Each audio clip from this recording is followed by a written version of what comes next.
20장 1절에서 2절까지의 말씀입니다. 함께 하나님의 말씀을 봉독하겠습니다. 하나님이 이 모든 말씀으로 말씀하여 이르시되 나는 너를 애굽 땅 종되었던 집에서 인도하여 낸 내 하나님 여호와니라. 아멘. 여러분, 드디어 그날이 오고 말았습니다. 언젠가는 올 줄 알고 있었지만 이렇게 오래 걸릴지는 몰랐습니다. 혹시 제가 동네 중앙교회 얼마 동안 사역했는지 알고 계십니까? 예, 여기저기서 답이 나오고 있지만 제가 2012년 1월 1일 그날이 주일이었거든요. 부임했습니다. 계산 되시겠습니까? 약 13년 10개월 동안 제가 우리 교회에서 사역을 했습니다. 부교육자가 한 교회에서 이렇게 오랜 시간 사역할 수 있었던 것은 첫 번째는 하나님의 은혜요. 두 번째는 무엇보다 우리 성도님들의 사랑이 있었기 때문이다 생각합니다. 성도님들의 사랑과 또 저를 오래 참아주셨기에 이 자리까지 오게 되었음을 고백하지 않을 수 없는데요. 다시 한번 감사드립니다. 그런데 박수 안 하셔야 돼요. 근데 만약 어떤 사람이 김종호 목사는 어떤 사람입니까? 라고 여러분들에게 질문하신다면 여러분은 저를 어떻게 소개하시겠습니까? 잘생긴 목사? 그건 조금. 아니면 괜찮은 목사? 그건 좀 그럴듯하네요. 아니면 뚱뚱한 목사? 예전에는 그랬습니다. 지금은 요즘 들어 조금 이뻐진 목사. 네. 다시 살이 약간 쪄서 지금 단추가 지금 힘듭니다. 무엇이라 소개할지 궁금합니다. 그렇다면 여러분, 만일 외국인이 대한민국은 어떤 나라입니까? 라고 여러분들에게 물으신다면 여러분은 우리나라를 어떻게 소개하시겠습니까? 대한민국의 정체성, 그리고 한국 사회를 규정하는 핵심 원리, 그것은 어디에 나와 있을까요? 바로 헌법입니다. 헌법은 우리 실생활에 적용되는 아주 구체적인 법률, 명령, 조례, 규칙은 아니지만 그럼에도 대한민국이 어떤 나라인지, 대한민국 사람들은 어떻게 행동해야 하는지를 잘 규정해 놓고 있습니다. 그런데 대한민국은 민주공화국이다. 모든 주권은 국민으로부터 나온다라고 시작하는 이 조항은, 그런 헌법의 각 조항은 그것을 아우르는 핵심적인 문장이 있습니다. 그것은 바로 헌법 첫 페이지에 등장하는 헌법 전문입니다. 이 전문을 읽으면 우리는 대한민국이 어떤 나라인지, 우리가 어떤 사회에 살고 있는지 외국인들에게 분명하게 설명할 수 있습니다. 그런데 매우 흥미롭게도 구약의 핵심 사상을 담고 있는 하나님의 10가지 명령, 즉 10계명에도 헌법 전문과 같은 유사한 전문이 있습니다. 10계명의 각 항목의 핵심 원리, 정신, 사상을 담고 있는 10계명의 전문은 오늘 우리가 함께 읽은 출애굽기 20장 2절 말씀인데요. 우리 다시 한번 출애굽기 20장 2절 말씀을 읽겠습니다. 나는 너를 애굽 땅 종되었던 집에서 인도하여 낸 내 하나님 여호와니라. 아멘. 놀랍게도 본문은 10계명의 핵심 사상을 바로 출애굽이라고 선언하고 있습니다. 그렇다면 출애굽의 내용은 무엇입니까? 바로 애굽의 종살이에서 해방되어 하나님의 백성, 즉 자유로운 민족이 된 것입니다.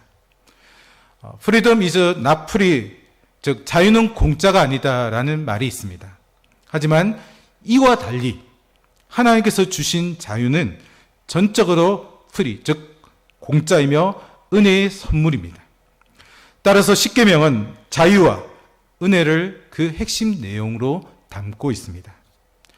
우리는 흔히 10계명을 하라 혹은 하지 말라라는 도덕 법칙으로 생각합니다. 하지만 10계명 조항 하나하나에 하나님의 은혜가 담겨 있고 그 조항 하나하나가 도덕으로 우리 행동을 얽매는 것이 아니라 오히려 우리를 자유로운 하나님의 백성으로 살아가도록 만들어줍니다.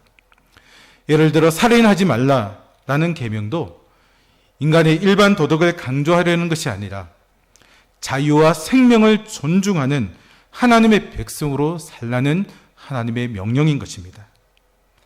근데 이 십계명 서문에서 자유와 은혜를 선언하시는 분이 누구입니까? 바로 하나님입니다. 오늘 저는 이 십계명 서문을 통해 십계명에 나타난 하나님, 더 나아가 구약 성서에서 나타난 하나님이 어떤 분인지를 다시 한번 생각해 보고자 합니다. 첫 번째로 십계명 서문에 나타난 하나님은 바로 현존하시는 하나님입니다. 2절에서 하나님은 이스라엘 백성들에게 그리고 우리에게 이렇게 선언하고 있습니다. 나는 너를 애굽 땅 종되었던 집에서 인도하여 낸 내 하나님 여호와니라. 하나님은 여기에서 나는 여호와다라고 말씀하지 않으시고 나는 너의 하나님이다. 너의 하나님은 여호와다라고 말씀하고 있습니다. 다시 말해 스스로 있는 여호와 하나님께서 저 멀리 어디 계신 분, 또 우리와 아무런 상관이 없는 분이 아니라 우리의 삶에 깊이 관여하시고 우리의 삶을 돌보시는 분이라는 사실입니다. 곧 하나님은 나는 지금 여기 있는 하나님이다. 너를 떠나지 않는 하나님이다. 내가 내 곁에 있다. 이렇게 선언하심으로 십계명을 시작하고 계신 것입니다. 근데 여러분, 하나님은 왜 하라 또는 하지 말라라고 명령하시기 전에 내가 너와 함께 있겠다. 내가 너와 함께 하겠다라고 말씀하고 있는 것입니까? 왜냐하면 하나님이 빠져버리고 하나님 없이 명령만 듣게 된다면 그것은 허망한 율법주의가 되고 종교가 되고 도덕적 짐이 되기 때문입니다. 그러나 우리가 내 하나님 여호와, 다시 말해 지금 여기와 우리와 함께 계신 그 하나님을 오감으로 느낀다면 우리에게 주어진 이 10가지 명령은 짐이 아니라 능력이 되고 부담이 아니라 하나님 나라를 향한 즐거운 초대장이 될 것입니다. 사랑하는 성도 여러분, 우리가 믿는 십계명을 주신 하나님은 도덕적 의무감으로 우리를 감시하는 하나님이 아니라 우리와 함께 하시는 하나님입니다. 하나님은 우리 문제를 외면하지 않으시고 우리의 삶의 문제 안으로 깊이 침투해 들어오시고 우리의 괴로움을 당신 자신의 괴로움으로 아파하시며 우리의 상처로 인해 친히 눈물을 흘리시는 우리의 하나님, 나의 하나님이십니다. 홍해 앞에서 두려워 떨고 있는 이스라엘 백성들을 향해 하나님은 뒤에서는 불기둥으로 인도하시고 또 앞에서는 바람으로 바닷길을 열어주셨습니다. 하나님은 멀리 떨어져서 가라 명령하신 것이 아니라 이스라엘 백성들과 함께 하셨습니다. 따라서 내 하나님 여호와는 지금 여기 우리와 함께 하시는 하나님이신 겁니다. 요셉이 죽고 애굽 왕 바로가 이스라엘 백성들을 괴롭히기 시작했습니다. 자유인인 이스라엘 백성을 강제로 종으로 삼고 심한 노동을 하게 하였습니다. 그럼에도 민족이 번성하자 강제로 산화 제한을 시키고 심지어 유아 살해까지 명령합니다. 그때 이스라엘 백성들은 자신의 하나님께 탄식하며 부르짖었습니다. 그들은 목숨을 위협을 하는 고된 노동과 또 감시자의 채찍에서 벗어나려고 하나님께 간구했습니다. 또 유아 살해로 인해서 남자아이를 잃었던 어머니는 슬픔과 절망 가운데 하나님께 그 고통의 간장을 내뱉고 원망하듯 절망의 눈물을 쏟았을 것입니다. 그리고 그 기도에 하나님은 응답하셨습니다. 우리 출애굽기 2장 24절과 25절 말씀을 함께 읽도록 하겠습니다. 하나님이 그들의 고통 소리를 들으시고 하나님이 아브라함과 이삭과 야곱에게 세운 그의 언약을 기억하사 하나님이 이스라엘 자손을 돌보셨고 하나님이 그들을 기억하셨더라. 아멘.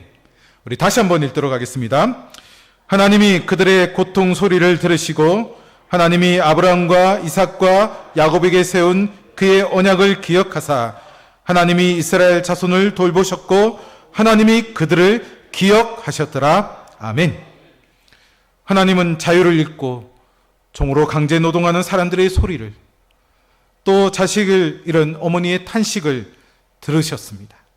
그리고 이스라엘 자손을 돌보셨습니다. 여기서 돌보다라는 말은 신방하다, 즉 찾아가서 손을 잡아주고 눈물을 닦아주고 마음을 살핀다라는 의미입니다. 하나님은 고통받는 이스라엘 백성들의 소리를 들으셨을 뿐만 아니라 그들의 고통 한가운데 찾아오셔서 갈라지고 피 흘리는 손을 잡아주셨고 아들을 잃고 절망하는 그 어머니의 눈물을 닦아주셨습니다. 우리가 믿는 하나님, 십계명에 나타난 하나님은 내 하나님 여호와, 우리와 함께 하시는 여호와 우리의 하나님이십니다. 바라기는 우리와 언제나 함께 하시는 현존하시는 하나님 안에 날마다 거함으로 그 어떤 상황에도 담대히 믿음의 길을 걸어가는 우리 모두가 될 수 있기를 간절히 소망합니다. 두 번째로 십계명 서문에 나타나시는 하나님은 구원하시는 하나님입니다. 우리 따라하겠습니다. 구원하시는 하나님. 우리 2절 말씀을 다시 한번 읽도록 하겠는데요. 함께 읽겠습니다. 나는 너를 애굽 땅 종되었던 집에서 인도하여 낸 내 하나님 여호와니라. 아멘. 여기서 하나님은 애굽 땅 종되었던 집에서 인도하여 내었다라고 말씀합니다. 이는 우리가 믿는 하나님께서 구원하시는 하나님이라는 사실을 분명히 드러내는 것입니다. 그런데 여러분, 하나님은 이스라엘 백성들을 애굽의 노예 생활에서 건져내셨는데요. 그분의 구원은 단순히 자유를 주신 것이 아닙니다. 자유를 주신 것에서 넘어서 억압과 죄의 종살이에서 벗어나도록 이끄는 참된 자유를 주신 것입니다. 마찬가지로 하나님은 우리의 죄와 무력함을 보시고 사랑과 은혜로 우리를 구원하여 주셨습니다. 죄의 종로를 타든 우리를 건져내시고 사랑의 풍성한 하나님의 나라로 인도하셔서 하나님의 백성이 되게 하신 것입니다. 근데 우리가 다시 한번 분명히 기억해야 할 사실이 있습니다. 그것은 이스라엘 백성들이 출애굽하는 데 있어서, 그리고 우리가 죄에서 벗어나는 데 있어서 그 어떤 노력이나 행동 또는 조건이 있었던 것이 아니라는 사실입니다. 여러분, 하나님의 백성이 되는 것에 있어서 아무런 조건이 없습니다. 이스라엘 백성의 출애굽, 그리고 죄에서 벗어나는 우리의 영적인 출애굽은 전적으로 은혜의 사건이었습니다. 그렇게 십계명 서문에 먼저 강조하는 것은 은혜입니다. 율법이 먼저가 아니라 은혜가 먼저라는 사실을 우리는 기억해야 하는 것입니다. 율법을 잘 지켜야 하나님의 백성이 되는 것이 아니며 명령을 잘 지켜야 애굽의 노예 생활에서 벗어나 자유를 누릴 수 있는 것도 아닙니다. 죄인은 스스로 율법을 지킬 수 없습니다. 그리고 종 역시 스스로 자유를 얻을 수 없습니다. 은혜가 먼저 있어야 합니다. 그리고 구원을 먼저 받아야 하는 것입니다. 은혜가 없으면 율법을 지킬 수조차 없게 되는 것입니다. 이 말은 결론적으로 구원받은 백성이 되지 않으면 이 자유의 명령인 십계명 가운데 단 하나의 계명도 우리는 지킬 수 없게 되는 것입니다. 그러기에 하나님께서 주신 이 율법은 출애굽의 은혜와 자유를 보존하기 위한 선물인 것입니다. 그리고 은혜와 자유가 보물이라면 율법은 그 보물을 담는 상자와도 같은 것입니다. 하나님은 우리를 하나님의 백성으로 지켜주시기 위해 자유와 사랑을 온전히 누릴 수 있는 율법, 곧 십계명을 선물로 주신 것입니다. 따라서 십계명과 그 위에 주신 율법은 우리를 다시 종살이로 몰아넣기 위한 속박의 도구가 아닌 것입니다. 오히려 하나님께서 주신 자유와 구원과 은혜를 유지하기 위한 도구로 우리에게 주신 것입니다. 야고보서 2장 12절 말씀을 보면 야고보는 율법을 자유롭게 하는 율법이라고 규정하고 있습니다. 즉 율법을 억압이 아니라 자유로 이끄는 명령으로 보았던 것입니다. 여러분, 우리가 하나님께서 주신 구원의 감격을 삶을 통해 경험하면 더 이상 율법을 억지로 지킬 필요가 없게 됩니다. 왜냐하면 구원받은 하나님의 진정한 백성이 되면 율법을 저절로 지키게 되기 때문입니다.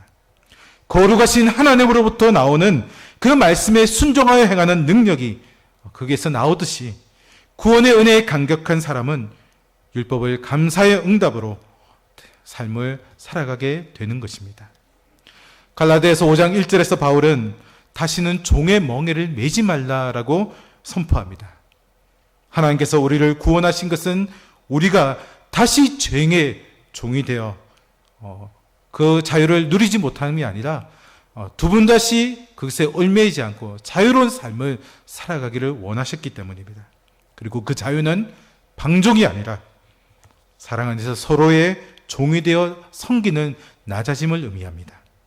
그래서 이것에 대해서 갈라디아서 5장 13절에는 사랑으로 서로 종노릇하라 라고 말씀하고 계신 것입니다. 구원의 은혜를 경험한 사람은 자신의 자유를 남을 섬기는 사랑으로 사용합니다. 이것이 바로 십계명이 우리에게 주시는 복음의 핵심입니다. 사랑하는 성도 여러분, 하나님은 우리를 구원하시는 하나님이십니다. 우리를 죄와 억압에서 건져내시고 하나님의 자녀로 세워주셨습니다. 우리가 율법을 지킬 수 있는 힘도 그리고 그 자유를 누릴 수 있는 능력도 모두 다 하나님께 있습니다.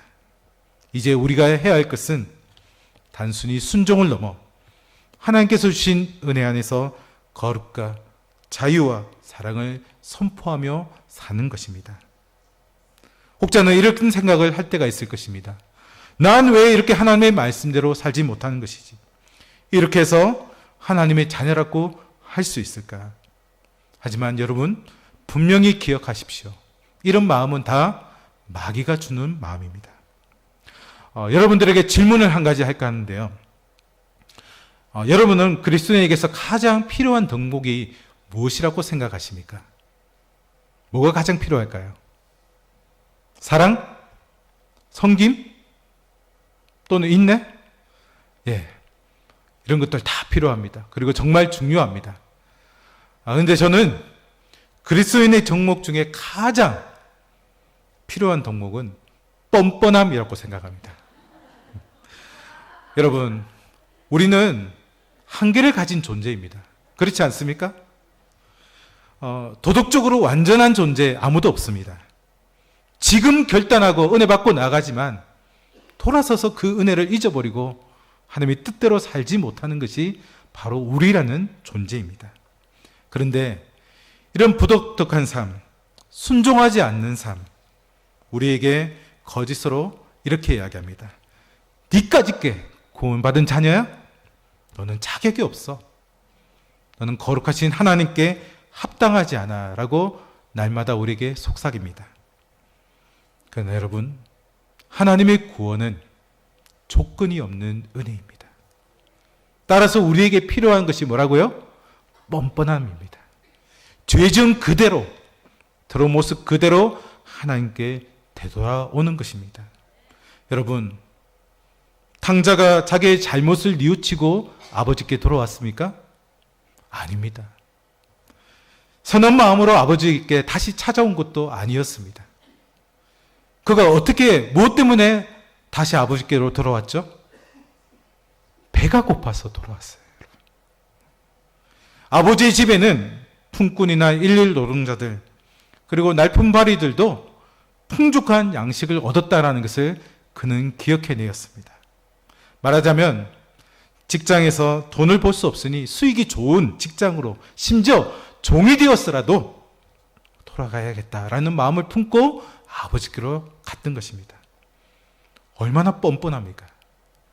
아버지의 재산도 탕진하고 돌아가면 어쩌면 가문과 아버지로부터 엄청난 망신을 당할 텐데 좀 양심은 있어야 하지 않겠습니까? 그런데 목구멍이 포도청이라 너무 배가 고파서 되돌아갔습니다. 그런데 이렇게 뻔뻔하게 들어온 탕자, 허랑방탕하게 아버지의 모든 재산을 낭비한 이 아들을 아버지가 어떻게 맞이합니까? 이 아들이 돌아가기 전에 어떤 일을 했었죠? 돼지 치는 일을 했었어요. 이미 옷도 다 헤어지고 신발도 구멍이 나고 오랫동안 씻지도 못해 온몸에서 아마 냄새도 많이 났을 겁니다. 그리고 또 당시 돼지는 어떤 동물이었습니까? 부정한 동물이었어요. 그러다 보니 영적으로도 부정한 그런 존재가 되었을 것입니다. 그러나 아버지는 되돌아온 아들에게 아무것도 묻지도 않고 따지지도 않고 책망도 하지 않고 오로지 따뜻하게 안아주었습니다. 심지어 아버지가 어떻게 행동합니까? 그 더러운 아들의 입에 메말라 상처투성인 그 입술에 입을 맞춥니다. 무슨 뜻입니까? 열렬히 내 온 마음을 쏟아 너를 환영한다. 다시 너를 안아 내 아들도 맞아들인다. 라는 의미였습니다. 하지만 여러분, 이게 말이 되는 상황입니까? 아버지의 재산을 다 탕진하고 부정한 돼지를 쳤던 아들이 부끄러운 줄도 모르고 뻔뻔하게 되돌아왔습니다. 어쩌면 되돌아오는 것을 하지 말아야 했을지도 모릅니다. 그러나 여러분, 아버지는 기다렸습니다. 아들이 떠난 그날부터 다시 돌아오기를, 부끄러움을 무릅쓰고 아주 뻔뻔함으로 되돌아오기를 기다리고 또 기다렸습니다. 그리고 뻔뻔하게 돌아온 그에게 다시 아들의 신분을 회복시켜 주셨습니다. 여러분, 우리가 믿는 하나님이 바로 그런 분입니다. 구원하시는 하나님, 은혜로 다시 맞아주시는 그분이 바로 십계명의 서문에 나타난 우리가 믿는 하나님입니다. 세 번째로 십계명 서문에 나타난 하나님은 명령하시는 하나님입니다. 우리 따라하겠습니다. 명령하시는 하나님. 여러분, 십계명의 모든 말씀은 명령으로 되어 있습니다. 십계명이 너는 뭐뭐 하라, 그리고 뭐뭐 하지 말라라는 명령으로 되어 있다라는 것은 단순한 제한이 아닙니다. 곧 해도 좋고 안 해도 좋다라는 선택이 아니라 순종으로 응답해야 되는 명령인 것입니다. 바로 이 명령을 통해 하나님과 우리의 관계가 명확하게 규정됩니다. 즉, 하나님은 명령하시는 분이고 우리는 그 명령에 순종하는 백성이라는 관계입니다. 여러분, 이 관계를 왜곡하거나 거부하는 것, 그것이 바로 죄입니다. 아담과 하와가 선악과를 따먹었을 때 그들은 하나님처럼 되려했고 하나님과의 관계를 부인했습니다. 인간이 스스로 하나님처럼 되려고 할 때 관계가 깨어지고 죄가 발생했던 것입니다. 그러나 하나님은 우리의 자유를 빼앗으시는 분이 아닙니다. 오히려 우리가 그분과의 바른 관계 안에서 살아가도록 즐겁게 순종하며 진정한 자유와 복을 경험하도록 우리에게 십계명을 주셨던 것입니다. 십계명은 서두에도 언급하였듯이 하나님 나라의 헌법과도 같습니다. 출애굽의 하나님이 우리의 왕이 되시고 우리는 그분의 백성이라는 사실을 십계명이 선포하고 있는 것입니다. 헌법이 국민의 의무와 권리를 정하고 있듯 십계명은 하나님의 명령 아래 우리가 누릴 자유와 복을 정하고 있습니다. 그러나 우리가 분명히 기억해야 할 것은 하나님께서 다른 신들과는 달리 폭력이나 강압으로 명령하지 않습니다. 하나님은 사랑과 친밀함으로 우리에게 명령하고 계시며 그 명령은 우리에게 언제나 유익이 되고 또 그 안에는 복이 있다는 사실을 우리는 분명히 기억해야 할 것입니다. 이것을 분명하게 드러내는 것이 바로 신명기에 있는 말씀입니다. 신명기를 보면 하나님께서 저주와 복을 같이 이렇게 말씀하실 때가 많이 있는데요.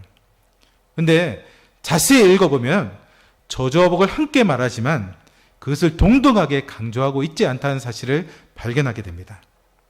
따라서 우리는 저주가 복으로 인도하는 하나님의 방패라는 사실을 우리가 신명기 말씀을 통해서도 확인하게 되는 것입니다. 여러분, 하나님께서 진정으로 원하시는 것은 우리가 하나님과의 바른 관계를 회복하고 그분의 명령을 순종하여 그 안에 있는 풍성한 복을 받아 누리는 것입니다. 또한 말씀에 순종함으로 우리가 그 누구보다도 행복하게 살아기를 원하고 계십니다. 여러분, 우리가 십계명을 온전히 그리고 제대로 지킬 때 우리의 삶은 결코 힘들어지지 않게 될 것입니다. 왜냐하면 십계명은 도덕적 의무감으로 우리를 속박시키지 않기 때문인데요. 이거 지키지 않으면 안 되는데 라는 막연한 의무감으로 우리를 속박하지도 않습니다. 오히려 십계명의 핵심은 애굽의 노예 생활에서 벗어난 자유입니다. 우리가 십계명을 주신 그 하나님께 즐거이 순종할 때 우리는 과거의 죄의 종노릇 하는 그 삶에서 벗어나 하나님의 뜻 가운데 온전히 거하게 되는 것입니다. 새 사람으로, 영에 속한 사람으로, 하나님의 능력을 덧입은 사람으로 하나님의 백성답게 살아가게 되는 것입니다. 여러분, 한번 생각해 보시기 바랍니다. 사무엘이 사울에게 기름을 부을 때 사울은 아직 왕의 자격이 없었습니다.